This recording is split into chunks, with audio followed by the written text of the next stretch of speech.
Good morning, শুভ সকাল বন্ধুরা। তোমরা সবাই কেমন আছো? আশা করছি তোমরা সবাই খুব ভালো আছো। আর আমি সুস্মিতা চলে আসলাম আরেকটি নতুন ইন্টারেস্টিং ব্লগ ভিডিওর সাথে। সকাল বাজে এখন 8টা 10 আর উঠেই আমি আগে ফ্রেশ হয়ে নিচ্ছি।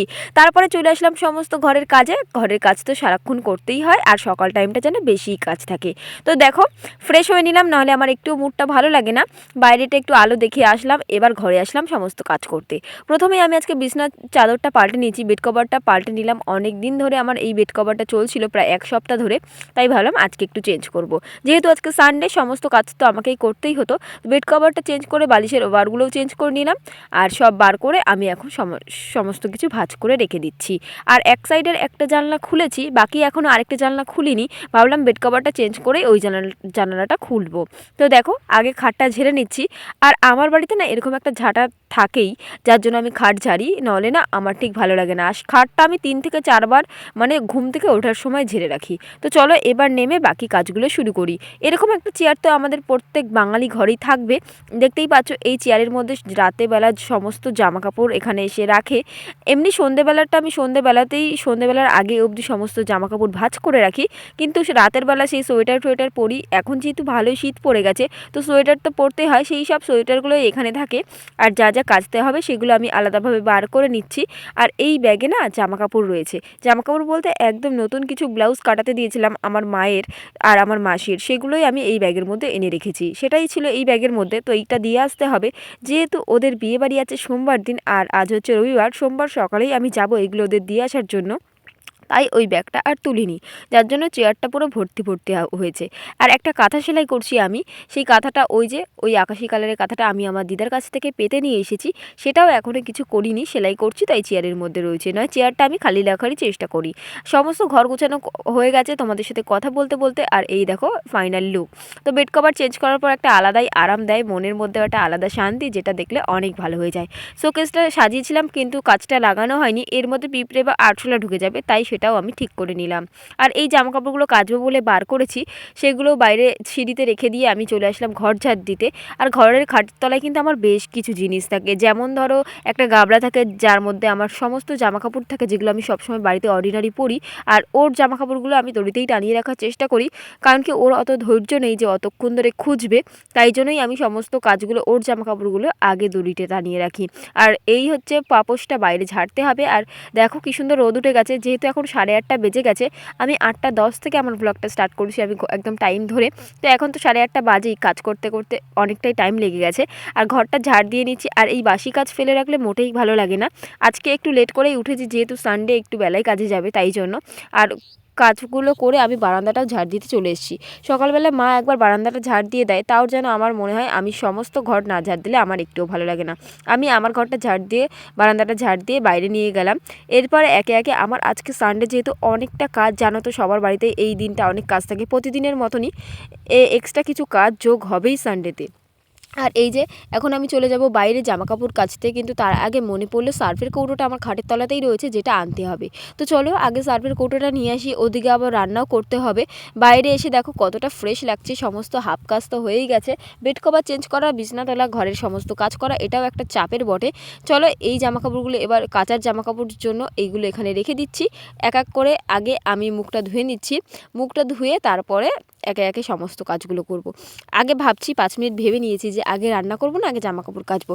তারপরে ফোন করে শুনলাম যে ও বাজারে গেছিলো, ও বলল না আগে রান্নাটা করে নাও, তারপরে আমি কিন্তু বাড়ি গিয়েই ভাত খাবো বা কাজে যাব, তখন ভাতটা নিয়ে যাব, যে কোনো একটা কিছু করব, মানে আমার ভাতটা লাগবেই। তো সেই মতোই আমি আগে চুলটা খুলে নিচ্ছি, যেহেতু এটা কালকে রাতে বেলা বেঁধেছিলাম। আর যেহেতু এখন শীতকাল, চুল না বেঁধে ঘুমোতেই আমি পারি না, কারণ কি কম্বলে চুল জড়িয়ে যায় আর প্রচুর পরিমাণে হেয়ার ফল হয়। তো চলো তোমাদের সাথে গল্প করতে করতে তো আমার চুলটাও খোলা হয়ে গেছে। এবার আমি ঘরে চলে এসেছি, ভাতের হাঁড়িতে জল দিয়ে ভাতে চাল ধুচ্ছি। এই চালটা মানে জলটা যখন ভাতের হাঁড়ির জলটা যখন গরম হবে, তখনই আমি কিন্তু চালটা দিয়ে দেবো। তো চলো আজকে কী কী রান্না করব সেটা 5 মিনিট ধরে ভেবে নিই, তারপরেই কিন্তু রান্না করতে যাব। আর যেহেতু কালকের দুটো বাটা মাছ আছে, সেটা দিয়েই, মাছ থাকলে আর অসুবিধা হয় না, বেশি একটা ভাবতেও হয় না। তো ভাবলাম আজকে কী কী রান্না করব, আগে ঝুড়িটা দেখবো, তারপরে রান্না করব। কী কী সবজি আছে সেগুলো আগে দেখতে হবে, আগে চালটা ধুয়ে দিয়ে দিই। আর এই দেখো আমি কিন্তু বারান্দাতেই রান্না করি। বারান্দায় আমার গ্যাস সমস্ত, যেহেতু আমরা অনেকটাই জায়গা কম আমাদের বাড়িতে, তাই। আর এই যে বিচি কলাগুলো পেকে যাচ্ছিলো, আর এখানে আছে কিছুটা কুমড়ো, হাফ কুমড়ো রেখে আসলাম আর হাফ কুমড়ো আজকে ভাজবো। আর এই যে বিচি কলা দিয়ে আলু দিয়ে মাছের ঝোল করব, জ্যান্ত বাটা মাছ আছে সেটা। আগে কুমড়োটা কেটে নিই, কারণ কি কুমড়োটা আগে ভাজার জন্য কাটতে হবে, কলাটা কাটলে না হাতে আঠা আঠা হয়ে যাবে, তাই জন্য কুমড়োটাও কালো কালো দাগ হয়ে যাবে, তাই জন্যই আমি কুমড়োটাই আগে কিন্তু কেটে নিচ্ছি। সবজি কাটতে কার কার ভালো লাগে, ঘরেই কিন্তু আমি সবজি কাটতে বসি, কিন্তু এখন যেহেতু শীতকাল তাই জন্য আমি বাইরেই সবজি কাটতে বসে গেছি। উঠোনে কিন্তু কাকির সাথে গল্প করছিলাম, ওদিকে কাকিও রান্না করছে। যেহেতু আমাদের জয়েন্ট ফ্যামিলি, আমাদের উঠোনেই সব কিছু বেশিরভাগ থাকা হয়। যারা আমার পুরনো ভিউয়ার্স তারা তো জানবেই আমার ব্যাপারে। আমি যেহেতু বাইরেই বেশিরভাগ থাকি, এই এখন তো কাঠে রান্না করছি না, কয়েকদিন পর যখন উনুন বানাবো কাঠে রান্না করব তখন তো বাইরেই বেশিরভাগ থাকবো। দেখতে পাচ্ছ এখন কুমড়ো কাটার পর আমি বিচি কলাগুলো কেটে নিচ্ছি, এই কলা দিয়ে আলু দিয়ে মাছের ঝোল করব। আর আমি কালকে জিরে ভেজে গুঁড়ো করে রেখেছি, সেটা আমার প্রায় 1-2 সপ্তাহ অবধি চলে যাবে। প্রতিদিন মশলা করতে ভালো লাগে না, যেহেতু সকালবেলা উঠেই আগে রান্না করতে হয়। আজকে একটু লেট করেই রান্না বসালাম, 8:30 পৌনে 9টার দিকে, কিন্তু সকাল 6টা-5টার সময় আমি রান্না করতে বসতে হয় আমাকে, যেহেতু ও কাজ যায়। আজকে একটু লেটে যাবে বলেই আমি লেটে বসলাম। তারপরে ওই সমস্ত সবজি কাটতে কাটতে তো সময় হয়েই গেল, এবার আলু কাটার পালা। আলুটাও আমি কেটে নিলাম, আলুটা কেটে কল থেকে ধুয়ে একেবারে ঘরে যাব, তাহলে আমার কাজগুলো অনেক কমে যাবে। এই যে খোসাগুলোও ফেলে দিলাম। আর কথা বলতে বলতে সমস্ত জিনিস আমি ধুয়ে ঘরে চলে এসেছি। আজকে লাল শাক ভাজবো, লাল শাকটা আমার শাশুড়ি মা সকালেই কেটে রেখেছিল। আর আমি বললাম না কুমড়ো ভাজবো, আর এই বিচি কলা আলু তরকারি করব। তো প্রথমেই আমি এইগুলো সব জল থেকে তুলে নিচ্ছি, কুমড়োতে তো এমনি জল থাকে, সেই জলটা ফেলে নিচ্ছি, ফেলে সব জল ঝরিয়ে নিচ্ছি সমস্ত সবজি থেকে। একে একে রান্নাটা করব। আজকে আমি তোমাদের সমস্ত রান্নাগুলো দেখাবো না, পরের ভিডিওতে তোমাদের আমার সমস্ত রান্নাগুলো দেখাবো। তাই জন্য আর কে কোথা থেকে আমার ভিডিওটা দেখছো অবশ্যই কমেন্ট করে জানিও। আর আমার ভিডিও যদি ভালো লাগে অবশ্যই লাইক কমেন্ট সাবস্ক্রাইব করে আমার পাশে থেকো। জানি তোমাদের সাথে অনেক গল্প করা বাকি, আর কথা বলতে বলতে রান্নাও কিন্তু হয়ে গেছে। দেখো কি সুন্দর ধনেপাতা দিয়ে রান্না করেছি, আর এখানে হচ্ছে লাল শাক, আর এদিকে আমি কুমড়ো ভাজাটাও বসিয়ে নিয়েছি তোমাদের সাথে গল্প করতে করতে। প্রথমেই বললাম আজকে আমি রান্নাবান্না কিছুই দেখাবো না, সেটা তোমাদের পরের ভিডিওতে দেখাবো। আর প্লিজ আমার ভিডিওটি যদি ভালো লাগে অবশ্যই লাইক কমেন্ট সাবস্ক্রাইব করে দিও। চেষ্টা করছি তোমাদের সাথে মিলেমিশে কাজ করার জন্য। আর দেখো আমার কিন্তু আগাগোড়াই ঠান্ডার সমস্যা, তো আমার বিয়ের কিছু কথা তোমাদের পরের ভিডিওতে শেয়ার করব। আমার কতদিন বিয়ে হয়েছে, আমার কোথায় বাড়ি, সেটা থাকছে নেক্সট ভিডিওতে। তো চলো প্রথম থেকে শেষ অবধি ভিডিওটি দেখতে থাকো।